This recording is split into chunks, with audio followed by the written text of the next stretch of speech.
Let's bring in the host of Left Coast News, Ethan Bearman. And speaking of Gregg Jarrett, Fox News legal analyst and author of Witch Hunt, joins us as well. Gentlemen, great to have you both with us. Hi, Shannon.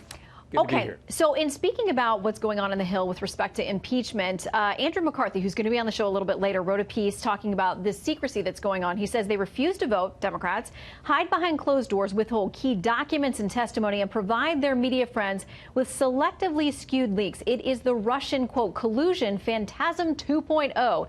Ethan, a chance it backfires on Democrats?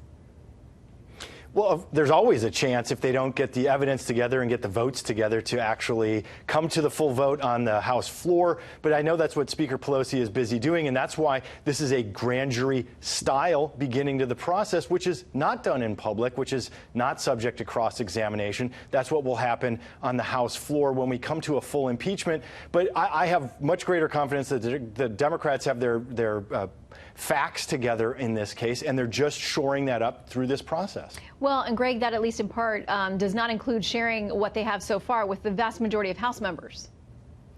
You know, in all previous presidential impeachment inquiries, there's been a full vote by the House, and rules of fairness and due process were established. That has been thrown out the window here. Secrecy is anathema to this process of due process. Accountability and transparency is fundamental in any democracy.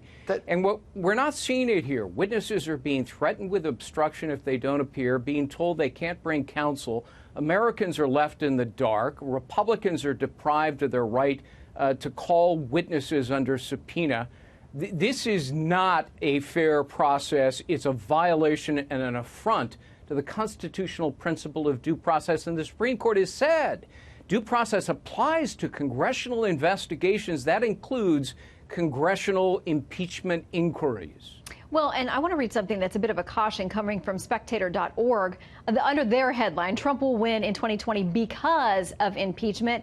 They talk about what's going to happen after the House impeaches him and then the Senate does not remove him. It says, think about the rallies he's going to have then. Trump will repeatedly remind his supporters that after two partisan witch hunts perpetrated by unscrupulous antagonists with little regard for evidence and less for ethics, he is still standing and ready to take on any challenger the Democrats nominate. Ethan, how do you think that plays in 2020?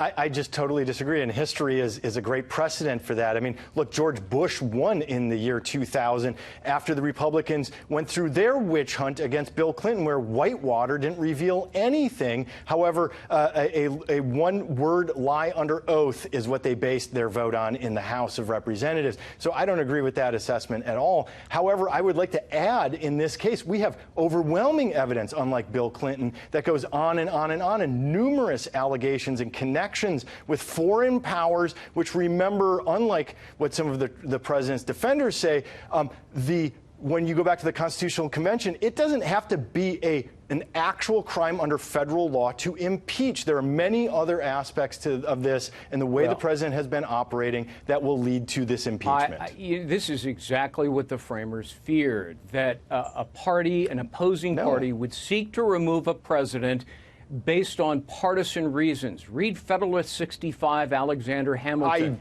I actually have. And then now go read the Constitutional Convention on July 19th. Let me finish my point. Let's let Greg finish, and then Ethan will give you time. It is not to be used on specious grounds cloaked in partisanship. That's a quote.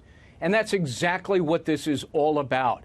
Is there a high crime and misdemeanor here? Literally, no. The criminal division of the Department of Justice looked at the official record of the conversation and said there's no crime here. So what do we have?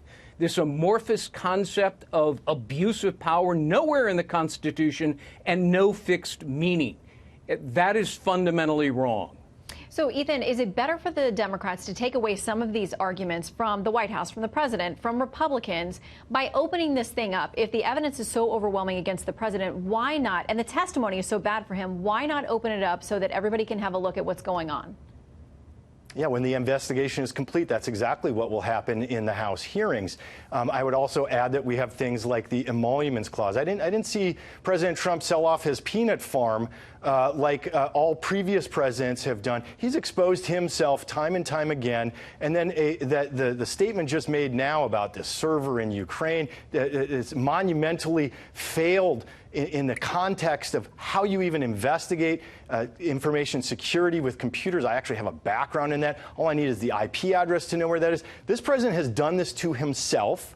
And the detractors and the defenders in this case have failed to address the foreign emoluments clause, the domestic emoluments clause. We have money and time. No, it's absolutely a fact. Greg, it is well established. These are very clear. Courts. No, go back and read the Constitutional Convention from July 19th and July 20th, where they've argued this out as they were putting together our Constitution and pointed out these exact connections to foreign powers and money that was made on behalf of the president. Quick final word to you, Greg.